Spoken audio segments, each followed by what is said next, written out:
요즘 우리 한국 교회를 어지럽히는 한 이단 단체가 있죠. 신천지라는 이단 단체입니다. 이 신천지 교인들이 교회에 들어오면 교회를 어지럽게 하고 교회를 혼란스럽게 만듭니다.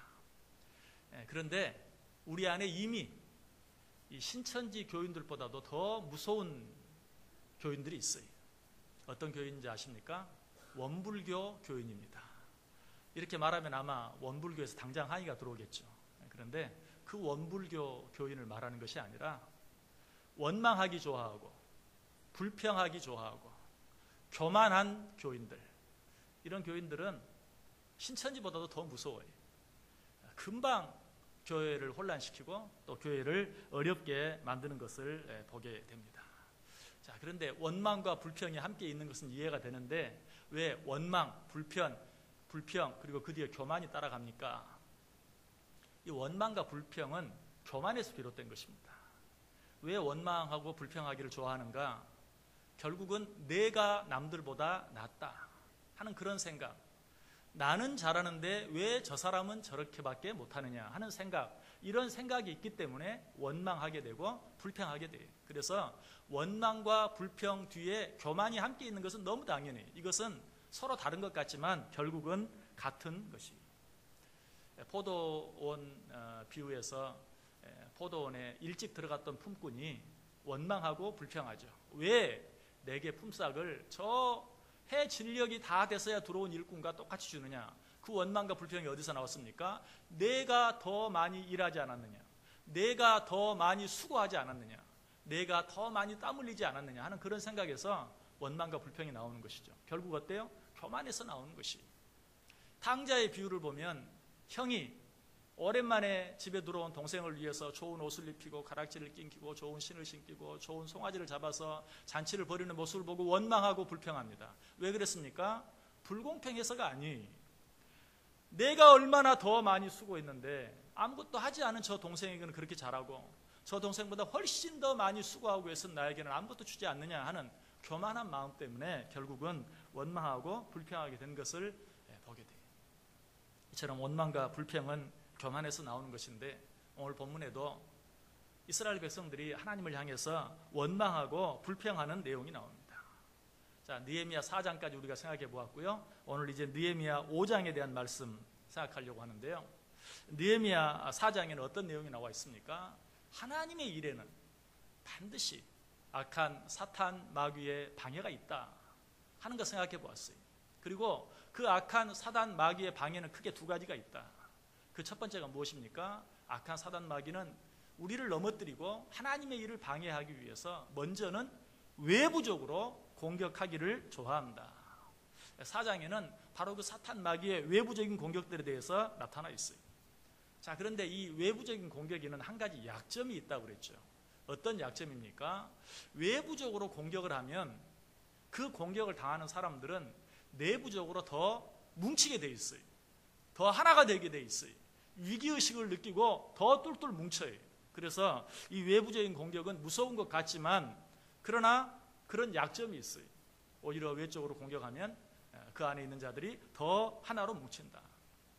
교회도 그렇죠. 아까도 말씀드렸지만 신천지가 교회를 공격한다. 우리는 이것을 알기 때문에 신천지가 교회에 들어오는 것은 우리가 한마음으로 막아요. 그리고 그 일을 위해서 기도해요. 그런 자들이 흔들리지 않기 위해서 우리가 정신을 바짝 차려요. 그런데 이것보다 더 무서운 것은 무엇입니까?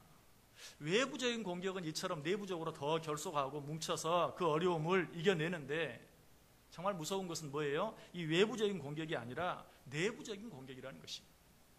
그래서 악한 사단 마귀가 이스라엘 백성들을 무너뜨리기 위해서 먼저 외부적으로 공격했어요. 그런데 거기에 끄떡도 하지 않고 오히려 어때요? 더 그들이 뭉치기를 힘쓰니까 이번에는 어떻게 합니까? 내부적으로 공격해요. 여러분, 악한 사단 마귀를 이기기 위해서 우리가 꼭 기억해야 될 것이 있어요. 악한 사단 마귀는 정말 끈질겨요. 포기할 줄을 몰라요. 상대방이 넘어질 때까지 계속 공격해요. 여러분, 이것은 성경이 우리에게 이미 가르쳐주고 있어요. 예수님께서 뭐라고 말씀하셨습니까?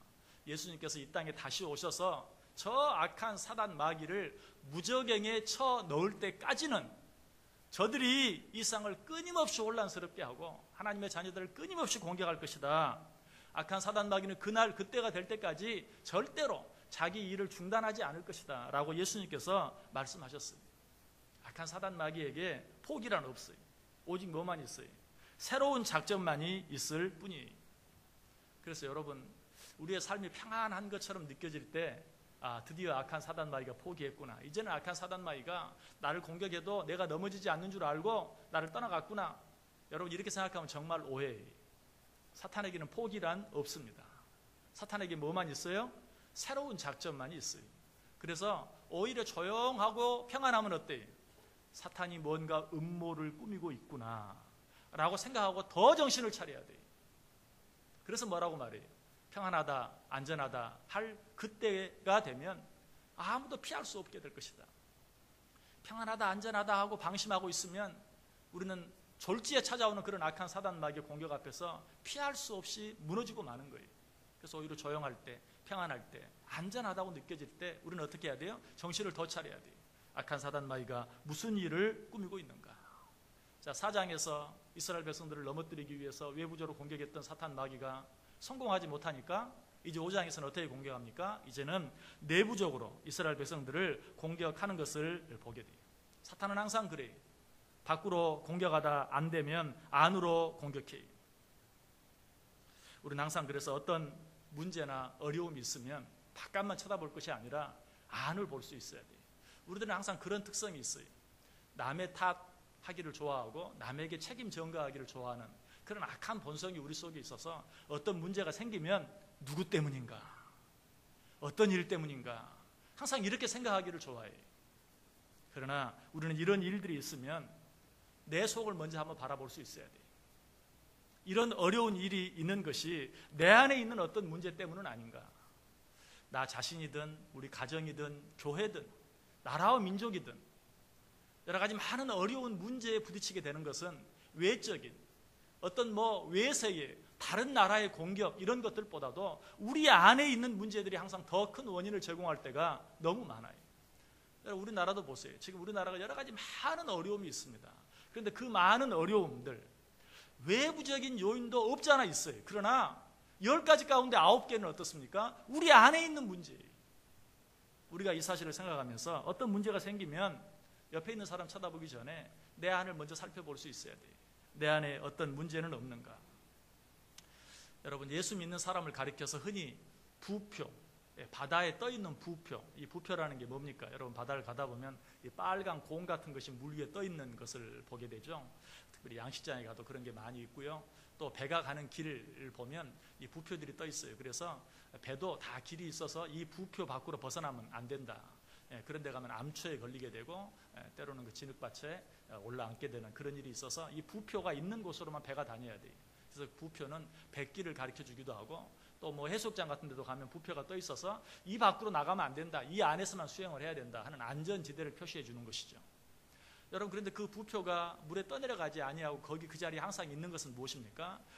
겉으로 보기에는 물 위에 그저 빨간 공 하나가 떠 있는 것 같지만 그것은 어때요? 줄로 연결이 되어서 바다 밑바닥에 있는 바위나 어떤 큰 콘크리트 구조물에 묶여져 있어요.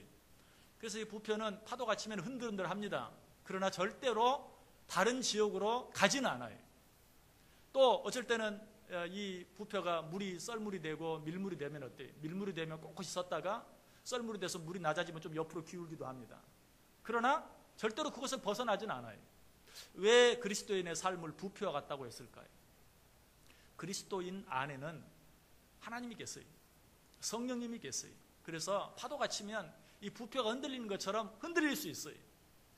어쩔 때는 성령 충만하지 못하면 마치 물이 썰물이 되었을 때 부표가 옆으로 기우는 것처럼 우리들 삶도 기울어지는 것처럼 보일 수 있어요. 그러나 하나님을 믿는 자들은 절대로 그 물속에 잠기지 않아요. 그런데 정말 문제는 무엇인가? 이 부표가 빵꾸가 나거나 펑크가 나서 그 안에 있는 바람이 빠져나가 버리는 것이, 다시 말하면 내 안에 하나님을 향한 원망이 있어서 성령을 소멸시키거나 성령을 회방하는 자리에 이르게 되면 그것은 마치 부표 안에 공기가 빠져나가서 그 부표가 완전히 물속에 잠겨버리는 것과 같아요. 여러분, 그러므로 여러 가지 많은 어려움은 있을 수 있지만 그 어떤 어려움이 있다 할지라도 내 안에 하나님을 향한, 교회를 향한 원망과 불평이 생기지 않도록 나를 늘 잘 관리할 수 있어야 돼요. 그렇게만 된다면, 우리도 인간이기 때문에 어려움이 있으면 흔들릴 수 있어요. 기울어질 때도 있어요. 그러나 하나님을 향한 그 마음만 변치 아니한다면 우리는 절대로 물에 침몰되지 않는다는 사실이에요. 여러분, 이 약한 사단 마귀가 그래서 우리를 완전히 넘어뜨리기 위해서 쓰는 공격들이 무엇인가? 우리 마음속에 원망과 불평을 집어넣는 거예요. 악한 사단 마귀는 알아요. 우리 마음속에 원망하는 마음, 불평하는 마음만 생기지 않으면 뭐 흔들리다가도 다시 꼿꼿이 서고 넘어지다가도 다시 꼿꼿이 서고 하는 것이 그리스도인이라는 것 알아요. 그러나 내 안에 원망하는 마음, 불평하는 마음만 깊이 집어넣으면 그 영혼은 결국 망하게 되고 만다는 사실을 악한 사단 마귀가 가장 잘 아는 것입니다. 그래서 사단 마귀는 우리를 넘어뜨리기를 원할 때, 하나님 몸된 교회를 쓰러뜨리기를 원할 때 우리 안에 원망한 마음을 집어넣고 또 서로 간에 원망하고 불평하게 만들어요. 아까 뭐라고 그랬죠? 외부적인 공격이 들어오면 우리는 더 하나가 되고 더 뭉쳐요. 그러나 이 내부적인 공격, 원망과 불평이 내 속에 들어오게 되면 산산이 흩어져요. 다 나뉘어져요. 이것은 사탄 마귀가 우리를 공격할 필요도 없어요. 그냥 스스로 넘어지고 무너지고 마는 것입니다. 이스라엘 백성들의 광야 생활을 통해 이 사실을 잘 알게 돼요. 이스라엘 백성들이 왜 그 힘들고 어려운 광야 생활을 거치고도 약속의 땅에 들어가지 못하고 광야에 엎드려지고 말았습니까? 그것은 다른 것 때문이 아니, 원망과 불평 때문이었어요. 하나님께서 비록 어렵고 힘든 광야 생활을 겪게 했지만 시시때때로 필요한 것들을 공급하셨어요. 배가 고플 때는 만나를, 고기가 먹고 싶을 때는 메추라기를, 목이 마를 때는 반석에서 샘물을 나게 하셔서 그들을 먹이시고 입히셨어요. 그들이 고백한 것처럼 그들이 40년 동안 광야를 지났지만 발이 부르트지 않았다, 옷이 헤어지지 않았다, 정말 그들이 먹을 것이 떨어지지 않았고 물이 떨어지지 아니었어요. 하나님께서 그들의 필요한 모든 것을 공급해 주었어요. 그런데도 그들이 약속의 땅을 눈앞에 두고 그 땅에 들어가지 못하고 광야에 엎드려지고 만 이유는 그들의 마음속에 원망과 불평이 끊이지 않았기 때문에 그래요. 조그마한 어려움만 있으면 원망하고 불평하고, 여러분, 이 원망과 불평은 이토록 무서운 것이. 자, 그런데 오늘 본문 속에 악한 사단 마귀가 이스라엘 백성들로 하여금 원망하게 만든 이유가 무엇이었습니까? 제일 먼저 1절을 한번 보시기 바랍니다. 그때에 백성들이 그들의 아내와 함께 크게 부르짖어 그들의 형제인 유다 사람들을 원망하는데, 자, 느헤미야와 함께 이스라엘 백성들이 예루살렘 성을 재건하고 있어요. 막 외부적으로 공격하고 위협하고 협박도 해보았는데 끄떡하지 않아요. 오히려 더 뭉치기를 힘쓰고 그들이 더 하나님의 일들을 더 잘 해나가는 것을 보아요. 그래서 악한 사단 마귀가 어때? 아, 이거 가지고는 안 되겠구나. 저들을 무너뜨리기 위해서는 서로 원망하게 만들어야 되겠구나. 지금 이스라엘 백성들이 그래서 서로 원망해요. 사탄의 계략이 적중해 가고 있는 것이. 여러분, 이 사실을 통해서 먼저 꼭 한 가지 기억하시길 바랍니다. 원망과 불평이 참 위험한 것인데 원망과 불평 중에도 정말 위험한, 가장 위험한 원망 불평이 있어요. 성도가 성도를 향해서 원망하고 불평하는 일, 이것처럼 위험한 것이 없어요. 한 교회 안에서 서로 원망하고 불평하는 일, 이것보다 무서운 일이 없어요. 우리가 이 공격에 넘어지면 나 자신이 무너질 뿐만 아니라 하나님의 교회도 무너질 수밖에 없어요. 그러므로는 이것이 얼마나 무서운가 하는 것을 알고 성도가 성도끼리 서로가 서로를 원망하고 불평하는 일들은 정말 조심할 수 있어야 돼요. 원망할 만하니까 한다고요? 불평할 만하니까 한다고요? 여러분, 오늘 이스라엘 백성들에게도 원망할 만한 이유들이 있어요. 여러분, 악한 사단 마귀는 너무나 지혜로운 자예요. 사단 마귀 하니까 그냥 무식한, 아주 무섭기만 한 그런 존재가 아니에요. 악한 사단 마귀는 아주 지혜로운, 인간들 가운데 제 아무리 지혜가 있다 한 사람이라 할지라도 악한 사단 마귀의 지혜를 이길 수 있는 인간은 없어요. 악한 사단 마귀는 영물이에요. 영적인 존재예요. 그렇게 지혜로운 악한 사단 마귀가 이유도 없이 무턱대고 그냥 원망하게 만들고 불평하게 만들고 싸우게 만들 것 같아? 아니, 원망할 수밖에 없는, 불평할 수밖에 없는, 원망할 만한 지극히 타당한, 불평할 만한 지극히 타당한 이유를 우리 가운데 던져주고 그리고 원망하게 만들어요. 그리고 나서 아무리 원망하지 말아라, 불평하지 말아라 해도 이런 상황 가운데서 어떻게 원망하지 않을 수 있습니까? 이런 상황 가운데서 어떻게 불평하지 않을 수 있습니까? 하는 말이 우리 입에서 나오게 만든다는 것이. 자, 악한 사단 마귀가 이스라엘 백성들로 하여금 원망하게 만든 그런 이유들이 무엇이 있습니까? 먼저 오늘 본문 말씀 가운데 보면 2절 보세요. 어떤 사람은 말하기를 우리와 우리 자녀가 많으니 양식을 얻어먹고 살아야 하겠다 하고. 어떤 느낌이 드세요? 이 말씀 드렸죠. 이스라엘 백성들이 예루살렘 성 재건하는데 예루살렘 성을 재건하면서 예루살렘 성을 재건하고 완성한다고 해서 먹을 것이 나오나요? 그렇지 않아요. 그것은 외부 세력으로부터 그들을 지키고 보호하는 일이지 먹을 것은 따로 농사를 지어야 나오는 거예요. 근데 예루살렘 성 재건하는 데만도 일손이 부족한데 어떻게 농사를 짓겠어요? 농사를 못 지으니까 먹을 게 없어요. 그래서 지금 뭐라고 말해요? 우리와 우리 자녀가 많으니 양식을 얻어먹고 살아야 하겠구나. 빌어먹고 살아야 되겠구나. 우리 처지가 빌어먹을 처지가 되었구나. 하나님께서 예루살렘 성 재건하라고 해서 정말 죽을 둥 살 둥 예루살렘 성을 재건했는데 그러면 먹을 걸 책임져 줘야 되는데 먹을 게 없는 거예요. 빌어먹어야 될 신세가 되었어요. 여러분 원망이 나오겠어요? 나오지 않겠어요? 거기에 또 하필이면 흉년까지 들었던 것을 보게 되죠. 3절 보세요. 어떤 사람은 말하기를 우리가 밭과 포도원과 집이라도 저당 잡히고 이 흉년에 곡식을 얻자 하고.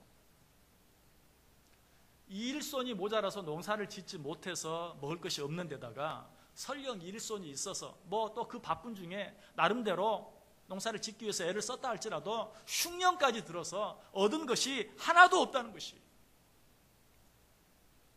여러분 이것뿐입니까? 또 어려움이 있었어요. 4절 보세요. 어떤 사람은 말하기를 우리는 밭과 포도원으로 돈을 빚내서 왕에게 세금을 바쳤도다. 지금 먹고 살 것도 없는데 어때요? 세금까지 내야 돼요. 지금 이스라엘 백성들 어떤 가운데 있습니까? 지금 조국에 돌아와서 예루살렘 성을 재건하고는 있지만 현재도 이 메대와 바사, 페르시아의 식민지로 있어요. 그렇기 때문에 세금을 계속 내야 돼요. 우리말로 하면 조공을 바쳐야 되는 거예요. 여러분 어려울 때는 어때요? 우리가 우리나라에 내는 세금도 부담이 되고 힘들 때가 있는데 우리가 우리나라의 세금을 내는 게 아니라 우리를 식민지로 지배하고 있는 나라에 세금을 바치는. 여러분 우리는 이 사실을 너무나 잘 알죠. 왜? 그런 시대를 겪어보았기 때문에. 일제시대를 지내보았기 때문에. 그 어려운 시대에 우리나라도 아닌 다른 나라에 우리를 식민지로 지배하고 있는 그 나라에 세금을 바친다는 것 얼마나 힘들고 어려운 일입니까? 심적으로 뿐만 아니라 정말 우리 원수들에게 내가 먹고 살 것도 없는데 우리의 먹을 것을 내주어야 한다는 그것이 얼마나 힘들고 어려운 일인지 우리는 너무나 잘 알아요. 그런데 지금 이스라엘 백성들의 처지가 그러했다는 것입니다. 여러분 이럴 때 우리는 뭐라고 말합니까? 엎친 데 덮쳤다. 설상가상이다. 이런 말을 많이 쓰죠. 여러분 근데 항상 이상해. 어떤 어려운 일이 있으면 꼭 한 번으로 끝나지 아니하고 정말 엎친 데 덮친 격으로 어떤 일들이 어려운 일이 생기면 그 이후에 또 다른 어려운 일이 생기는, 또 어떤 어려운 일이 생기면 그보다 더 큰 어려움이 생기는 그야말로 설상가상의 그런 일들이 자주 일어나는 것을 보아요. 여러분 왜 그럴까요? 그것이 꼭 우연일까요? 아니, 악한 사단 마귀는 항상 그렇게 우리를 공격해요. 왜? 그래야 쓰러지거든요. 아까도 말씀드렸던 것처럼 악한 사단 마귀에게 포기란 없어요. 넘어질 때까지 공격하고 우리를 괴롭혀요. 그렇기 때문에 어떤 어려움을 주고 우리가 흔들리면 한 번으로 끝나지 아니하고 더 큰 어려움을 줘서 우리를 넘어뜨리려고 애쓰는 것이. 여러분 그러므로 엎친 데 덮친 것과 같은 이런 일들이 생길 때, 설상가상이라는 말이 그냥 저절로 나올 때, 이럴 때 우리는 지금 뭘 생각해야 돼요? 악한 사단 마귀의 계계구나. 우연히 일어나는 일이 아니구나. 지금 이스라엘 백성들도 그래요. 외우가 일어났어요. 외적인 위협, 협박, 공격이 일어났어요. 그러나 그것들을 잘 지나가고 나니까 어때요? 이제는 내환이 일어나는 거예요. 안에서 자기들끼리 서로 원망하고 불평하는 것이, 먹을 것이 없으니 어떡하란 말이냐, 이런 지경에 우리가 세금까지 내야 하느냐 하는 그런 원망, 불평. 자, 그런데 여기에서도 그들의 어려움이 끝나지 않죠. 보다 큰 어려움이 있는 것을 보아요. 5절 보세요. 우리 육체도 우리 형제의 육체와 같고 우리 자녀도 그들의 자녀와 같거늘 이제 우리 자녀를 종으로 파는도다. 우리 딸 중에 벌써 종된 자가 있고 우리의 밭과 포도원이 이미 남의 것이 되었으나 우리에게는 아무런 힘이 없도다 하였도다. 어떤 지경입니까? 먹을 것이 없고 입을 것이 없고 또 흉년까지 들어서 그런 가운데 세금까지 내고 이제 정말 그들이 할 수 있는 일은 아무것도 없어요. 있는 것이라고는 다 저당 잡혀서 이제는 저당 잡히고 뭘 하려고 해도 우리가 그럴 때 뭐라고 말하죠? 먹고 죽자고 해도 아무것도 남아있지 않는 거예요. 그래서 이제는 자녀들까지 종으로 팔아야, 자녀들을 종으로 팔아야 입에 풀칠을 할 수 있는 그런 지경에 처했다라고 이야기하고 있습니다. 당시 이스라엘은 그런 풍속이 있었어요. 자녀들을 종으로 팔고 돈을 빌리는. 여러분, 이 일은 사실 이스라엘뿐만 아니죠. 우리도 옛날에는 이런 일들이 있었어요. 어렵고 힘들면 뭐 자녀들을 좋게 표현해서 양자로 보내고 이렇게 하고 하지만 그것을 대신해서 전답을 부쳐 먹기도 하고 하는 그런 시절이 우리 가운데도 얼마 전까지도 있었던 것을 보아요.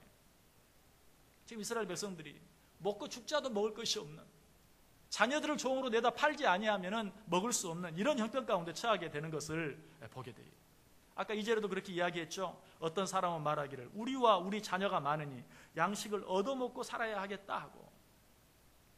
글쎄, 우리가 당하는 고난 가운데 뭐 여러 가지 많은 고난이 있겠지만 그러나 역시 가장 견디기 힘든 고난은 자녀들을 통한 고난이에요. 우리 사람들이 가장 듣기 좋은 소리가 있다고 하죠. 뭐 농사 짓는 농부는 논에 물 들어가는 소리가 그렇게 좋고, 자식 키우는 부모는 자녀의 입으로 맛있는 음식 넘어가는 소리를 듣는 것이 가장 행복하다. 근데 그 말을 바꾸면 어때요? 자녀들이 배가 고픈데 먹을 것이 없어서 침만 꿀떡꿀떡 삼키고 있는 그런 모습, 아마 그것처럼 괴로운 일이 없을 거예요. 그런데 지금 이스라엘 백성들의 처지가 형편이 그러했다는 것이, 여러분, 이런 상황 가운데서 원망하지 않고 불평하지 않을 사람이 누가 있겠어요? 여러분, 악한 사단 마귀가 우리로 하여금 원망하게 하고 불평하게 하는데, 원망할 만한 이유를 주고 원망하게 하고 불평할 만한 이유를 주고 불평하게 한다는 사실을 꼭 기억하세요. 그래서 내 마음속에 원망이 일어나고 불평이 일어날 때 절대 이렇게 변명하면 안 돼요. 원망할 수밖에 없는 상황입니다. 불평할 수밖에 없는 상황입니다 라고 말하면 이미 우리는 사탄 마귀에게 지고 마는 것입니다. 그런 가운데서도 원망하지 않고 불평하지 않을 때만 비로소 우리는 이 악한 사단 마귀의 벽에 지지 않고 이길 수 있는 것입니다. 여러분, 사실 여러분의 가정 안에, 남편과 아내 사이에, 부모와 자녀 사이에 원망하고 불평할 일이 있습니까? 없습니까? 하루에도 12번씩 있죠. 분명히 원망할 만한, 원망하지 않을래야 원망하지 않을 수 없고 불평하지 않을래야 불평하지 않을 수 없는 이유들이 있지만 그때마다 원망하고 불평한다면 어떤 가정이 제대로 서 있을 수 있겠어요?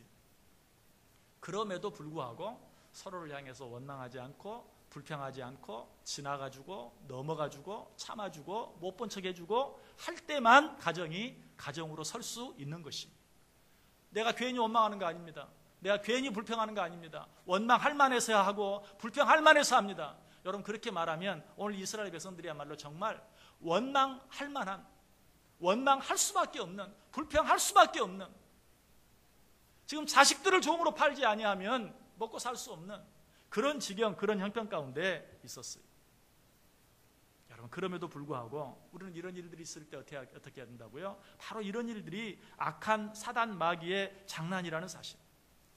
원망할 수밖에 없다고 해서 원망하고 불평할 수밖에 없다고 해서 불평하면 악한 사단 마귀는 그때 승리의 개가를 부르는 거예요. 드디어 내 작전이 통했구나. 드디어 내가 이겼구나. 우리는 그럴 때일수록 더 정신을 바짝 차리고 내가 너에게 지지 않겠다 하는 마음으로 원망과 불평을 다스릴 수 있어야 돼요. 시편 기자는 시편 37편 1절에 말합니다. 악을 행하는 자들 때문에 불평하지 말며 불의를 행하는 자들을 시기하지 말지어다. 저렇게 악을 행하고 있는데 어떻게 내가 불평하지 않을 수 있습니까? 그들을 향해서 원망하거나 불평하거나 시기하지 말라. 또 계속해서 시편 37편 7절 8절에도 자기 길이 형통하며 악한 꾀를 이루는 자 때문에 불평하지 말지어다. 분을 그치고 노를 버리며 불평하지 말라. 오히려 악을 만들 뿐이라. 눈앞에 있는 악 때문에 원망하고 불평해. 그런데 성경은 뭐라고 말합니까? 그 악 때문에 원망하고 불평하는 것은 또 다른 악을 만들 뿐이다. 자기 길이 형통하며 악한 꾀를 이루는 자 때문에 불평하지 말지어다. 분을 그치고 노를 버리며 불평하지 말라. 오히려 악을 만들 뿐이라. 악한 일 때문에 원망한다고 말하고 악한 일 때문에 불평한다고 말하지만 그 일에 대해서 원망하고 불평하는 것은 또 다른 악을 만들 뿐이다 라고 이야기하고 있어요. 혹시 여러분 가운데 어떤 원망할 수밖에 없고 불평할 수밖에 없는 어떤 일이 있습니까? 여러분, 이 시간 기억하세요. 우리가 이미 지난 시간에 생각했던 것처럼 모이지 않는 것이 모일 수 없는 어떤 어려운 형편 때문이 아니라 조그마한 일만 있으면 모이기를 피하려고 하는 좋지 않은 신앙의 습관 때문이다라고 말씀드린 것처럼 원망과 불평은 더더욱 좋지 않은 나 자신의 개인적인, 인격적인, 신앙적인 잘못된 습관이라는 사실을 꼭 알아야 돼요. 여러분, 우리는 모두는 똑같은 일을 항상 겪어요.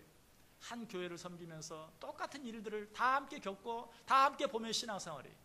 그러나 원망하고 불평하는 사람은 항상 따로 있어요. 정해져 있어요. 왜 그렇습니까? 원망하고 불평하는 일이 환경 때문이 아니, 어떤 일 때문이 아니, 잘못된 신앙의 습관 때문이.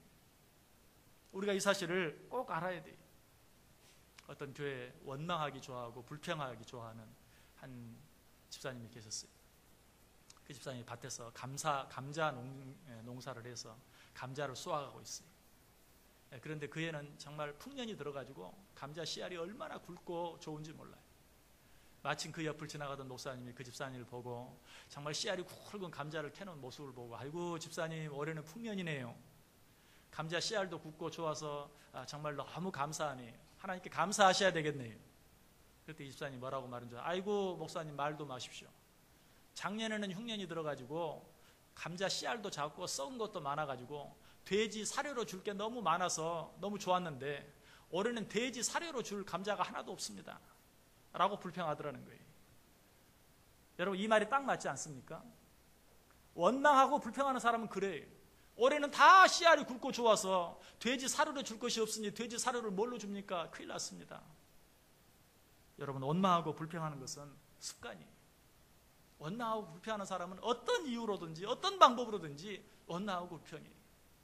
여러분, 이 순간에도 다른 사람 생각하지 마시고 내 안에 정말 그러한 거리들을 찾고 있지는 않는지 항상 생각해 보세요. 내가 그런 것들에 내 시선을 고정하고 있지는 않는지 한번 확인해 볼 수 있어야 돼요. 여러분, 이처럼 원망하고 좋아하고 불평하기를 좋아하는 인생을 무슨 인생이라고 말하는 줄 아세요? 바로 돼지 같은 인생. 돼지에게 줄 사료가 없다고 염려하고 근심하는 그 인생은 돼지 같은 인생이. 그 성경이 뭐라고 말해요? 돼지 앞에 진주를 던지지 말라. 하나님이 풍년을 주셨는데도, 씨알 굵은 감자를 주셨는데 돼지에게 줄 사료가 없다고 불평하는 그 인생이 정말 돼지 같은 인생이고, 그런 인생에 진주를 던져주면 뭐 하겠어요? 아마 진주로 진주 반지, 진주 목걸이, 진주 팔찌 풍성하게 해서 주면 아마 그런 사람은 이렇게 말할 거예요. 아이고, 막일할 때 쓸 수 있는 팔찌가 없어서 어떡하나. 그런 사람에게는 진주를 주지 말라라고 이야기하고 있는 것이. 여러분, 우리가 신앙생활을 하면서 악한 사단 마귀가 우리를 공격하기 위해서 어떻게 우리를 공격하는가 우리는 늘 알아야 돼요. 지피지기면 백전백승이라고 그랬어요. 적이 어떻게 우리를 공격하는가. 여러분 삶 속에 원망거리가 생깁니까? 불평거리가 생깁니까?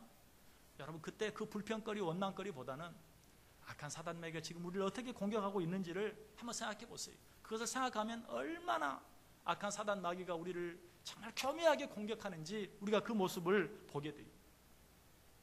여러분, 불평거리가 있으면 한번 적어보세요.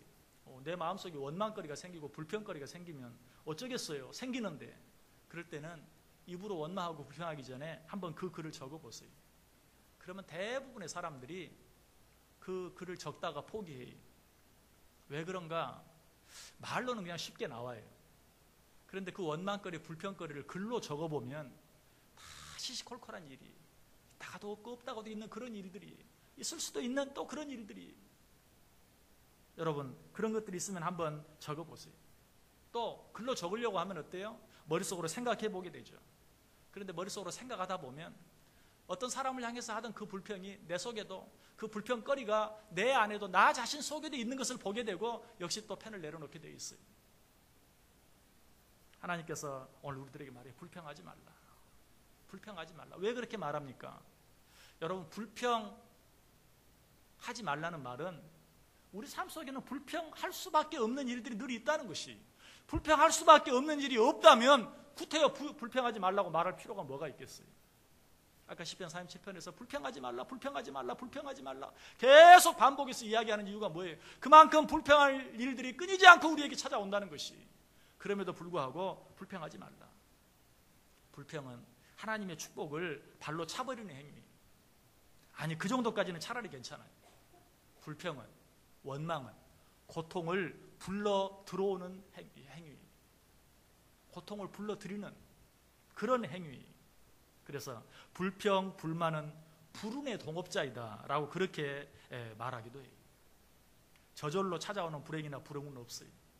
단지 우리의 입이 불행과 불운을 불러들일 뿐이에요. 스펄전 목사님이 이렇게 말했어요. 고통은 초청장 없이도 찾아오는 방문객이다.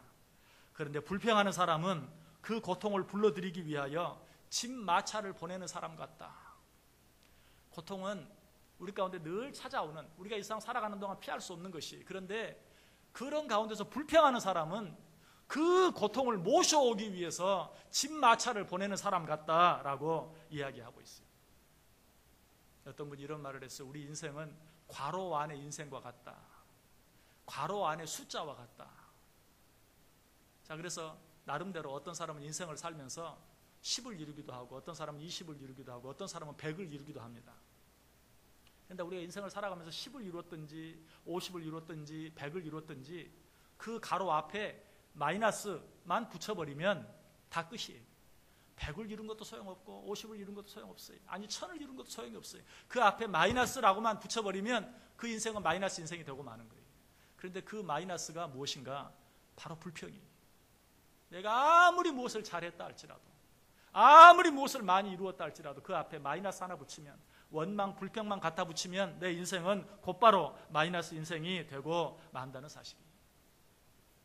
시편 37편에 뭐라고 말했어요? 자기 길이 형통하며 악한 꾀를 이루는 자 때문에 불평하지 말지어다. 분을 그치고 노를 버리며 불평하지 말라. 오히려 악을 만들 뿐이라. 그런데 이 말씀 앞에, 이 말씀을 하시기 전에 뭐라고 먼저 말씀하신 줄 아세요? 여호와 앞에 잠잠하고 참아 기다리라. 여호와 앞에 잠잠하고 참아 기다리라. 하나님께서 당신의 뜻을 이루실 때가 올 것이다. 우리는 이 사실을 언제 알 수 있습니까? 가라지 비유를 통해 알 수 있어요. 농부가 애써 씨를 뿌려 놓았는데 자고 일어나 보니 마귀가 가라지 씨를 뿌리고 갔어요. 가라지가 자라나기 시작합니다. 그것을 보다 못한 제자들이 뭐라고 말합니까? 뽑아버릴까요? 예수님이 말합니다. 내버려 두어라. 혹 뽑을다가 알곡이 다칠까 염려가 된다. 내가 때가 되면 뽑아서 저 영원한 불 속에 집어 던지겠다. 얼마나 무서운 말씀인지 몰라요. 여러분, 원망할 수밖에 없고 불평할 수밖에 없는 일이 혹 우리 가운데 있다 할지라도 그것 때문에 원망하고 불평함으로 내 인생 전체를 마이너스 인생으로 만들어 버릴 것이 아니라, 하나님이 내게 주시길 원하시는 축복을 차버릴 뿐만 아니라 내게 오히려 고통을 불러오는 그런 어리석은 일을 내 스스로 행할 것이 아니라 하나님 앞에 잠잠하고 참고 기다림으로 말미암아 하나님이 주신 축복을 축복되게 하고, 하나님이 주신 은혜를 은혜되게 하고, 하나님이 하나님의 뜻을 이루어 가시는 그것을 바라볼 수 있는 복된 인생들, 아름다운 인생들, 축복된 인생들 다 되시기를 주님의 이름으로 간절히 축원합니다. 기도하겠습니다. 사랑과 은혜가 풍성하신 하나님, 오늘 악한 사단 마귀가 이스라엘 백성들을 넘어뜨리기 위해서 그들 가운데 피차간에 서로 원망하고 불평하게 만드는 것 보았습니다. 하나님, 이런 자리에 우리가 빠지지 않게 하여 주옵소서. 원망과 불평을 이기고 오히려 잠잠히 참고 기다리며 하나님께 감사하고 찬송하는 삶을 살아갈 때 하나님이 우리에게 주신 그 놀라운 은혜와 축복들이 축복되게 하는 복된 인생들 다 되게 해 주옵소서. 예수님의 이름으로 기도드리옵나이다. 아멘.